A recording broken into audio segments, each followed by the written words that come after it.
And welcome back here to Live Now from Fox. I'm Andrew Kraft. Let's get into more of these top headlines, including this one. The federal judge in Texas yesterday paused a Biden administration policy that would give spouses of U.S. citizens legal status without having to first leave the country. We reported on this at the time.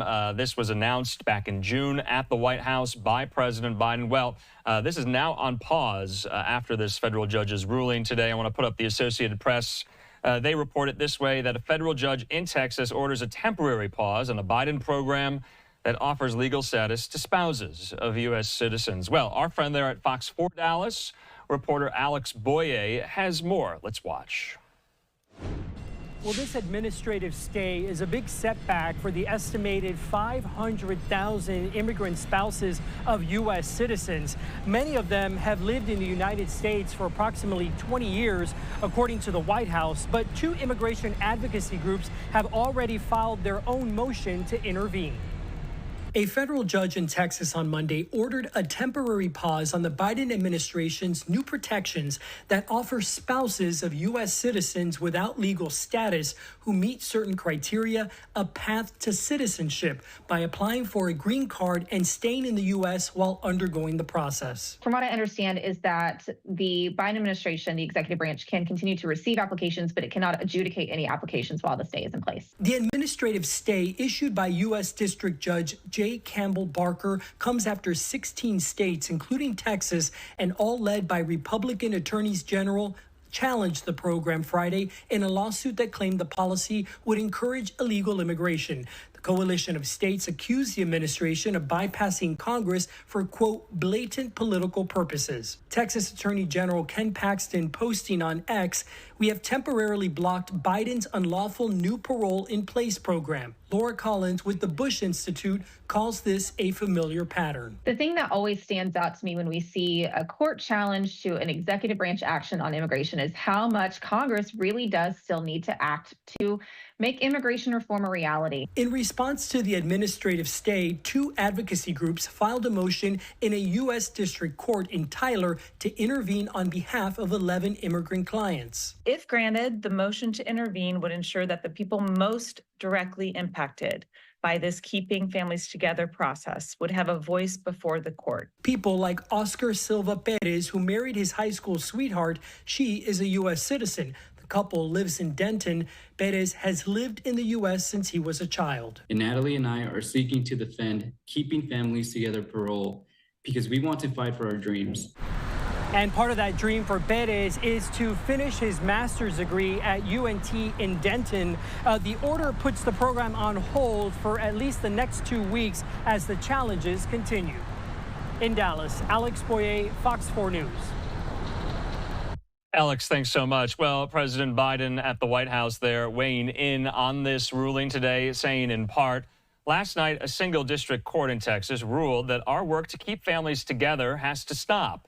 That ruling is wrong. These families should not be needlessly separated. They should be able to stay together. And my administration will not stop fighting for them. I'm not interested in playing politics with the border or immigration. I'm interested in solving problems, nor am I interested in tearing families apart. That is not who we are as Americans. I will continue to fight to secure our border and fix our broken immigration system. Biden says America is not a country that tears families apart. In the meantime here, let's bring into the conversation Michelle Lapointe. She's legal counsel at the American Immigration Council. She joins me. Michelle, thanks for being with us here. I know you've been following this matter very closely as it works its way through the courts. I guess my first question to you is this. Is this DACA 2.0? Are we seeing the same strategy be deployed here by some of the executive order's detractors in order to stop it? Do you get hints that this is very reminiscent of DACA? Well, certainly the strategy that the opponents of this program are using has some echoes of DACA, but this is different. This is about the spouses of U.S. citizens who have been in the country at least 10 years, and it allows them to apply for something called parole in place, which is the first step to allow them to adjust status, to get a green card eventually. And these are folks who are not recent arrivals. These are folks with deep ties to their communities. and have longstanding ties to the United States. And this is simply a program that would have allowed them to adjust status more easily, and hopefully will after it winds its way through the courts. Yeah, I wanted to ask too, because for those who were set to apply to this, is it always in the back of their minds that this could be mired in the courts, even on the part of Biden administration officials who laid out this executive order going into the very announcement? Isn't it well known that this could be put on pause by the courts, much like it was yesterday here? How does the Biden administration navigate this?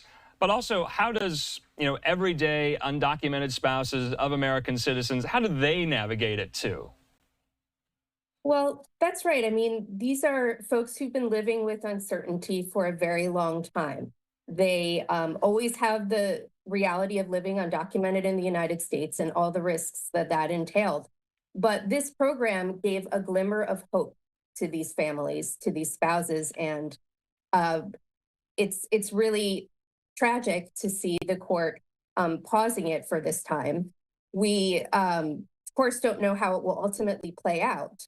And the hope is that these spouses will be able to access the program. Importantly, it did not completely shut down the program. It only prohibits the Department of Homeland Security from granting the parole in place. They can still accept applications. But people want to be with their spouses, and I think they're willing to take the risk of applying, even with the uncertainty. I see. Yeah, this would impact about 500,000 people here in the United States right now illegally as well. Also, I just want to go into where this was paused at the Fifth Circuit, and this was Judge Barker. He wrote, "The claims are substantial and warrant closer consideration than the court has been able to afford to date." So is this just a time-saving measure, to give it a little more time to consider at this level of the court system? Barker also went on to say that, or I should say, he was appointed by former President Trump in 2019 as a judge in Tyler, Texas, which lies in that Fifth U.S. Circuit Court of Appeals here. So is this just for the Fifth Circuit to buy more time to consider the case in front of them? Well, that's certainly how this district judge in Texas characterized it. But unfortunately, it's more than that. The Department of Homeland Security had already been considering applications, and people had been preparing applications and submitting them to DHS. And what this is doing is putting this program on pause. So far for only 14 days, but the judge indicated that he may extend that stay longer.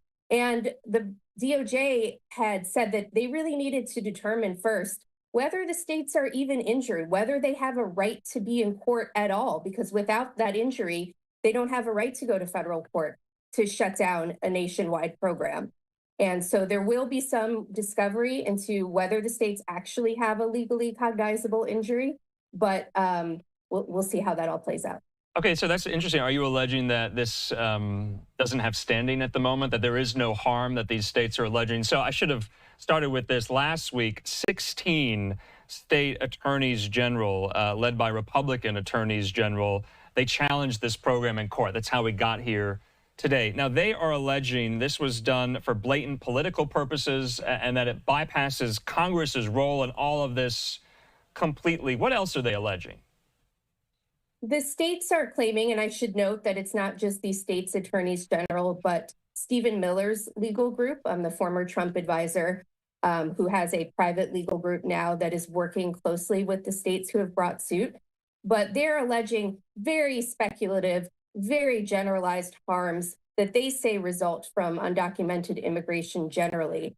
And the United States, the Department of Justice, is saying, no, these are just speculative harms, and you cannot trace them back to this program specifically. These are only your generalized grievances with the Biden administration's immigration policies or with undocumented immigration generally. And without a legal harm, a concrete harm, a case should not even be in federal court. And that's what the DOJ is arguing now before the judge, that you shouldn't even get to the merits of the dispute because you don't have a right to be in front of the court to begin with. Okay, so more specifically, though, what is the harm in an undocumented spouse of a U.S. citizen who has been here in the country illegally for more than 10 years, or at least 10 years, by granting them shielding of deportation and a work permit? What are some of these Republican attorneys general saying is the harm with that program? Their argument is essentially that there are increased costs to the states in the forms of education of non-citizens or certain emergency medical care. But the reality is not only can most undocumented immigrants not access public benefits in any way, but to the extent that people are in this country undocumented, they are contributing economically far more than they're taking from these states. And so these generalized arguments about costs really are not enough to stay in federal court and bring a claim to shut down a nationwide program. You know, just lastly, Michelle, do you think this gets to the Supreme Court? Are we headed there? Well, it's hard to predict, but most of these cases where Republican-led states have challenged the Biden-Harris administration's actions on immigration, the big ones like this have eventually, or sometimes quickly, ended up before the Supreme Court. So I think that would surprise no one if this district court in Texas were not the final stop on this journey. Yeah, and the waiting game continues for some of these individuals. The uncertainty continues for some of these individuals. What would you say to them? What's your message to them right now? Well, these families have lived with uncertainty for so many years. They're important members of our communities and our society. And it's our hope that this program will be able to continue and allow people to remain together with their families and not have to face the uncertainty of leaving the country before they can adjust and have access to a green card. Okay, Michelle Lapointe with the American Immigration Council. Thanks so much for your time and your insight. We'll talk soon. Thank you. All right, in the meantime here, I do have more from the statement from President Biden on this story. He goes on to say this, talking about the undocumented spouses of American citizens, saying they have become our friends, our neighbors, and our coworkers. They're the parents to our kids' best friends. They have become invaluable contributors to our communities. He says they make us a better country. He says nothing I did changed the requirements people have to meet to adjust their status under immigration law. All I did was make it possible for these longtime residents to file the paperwork here together with their families.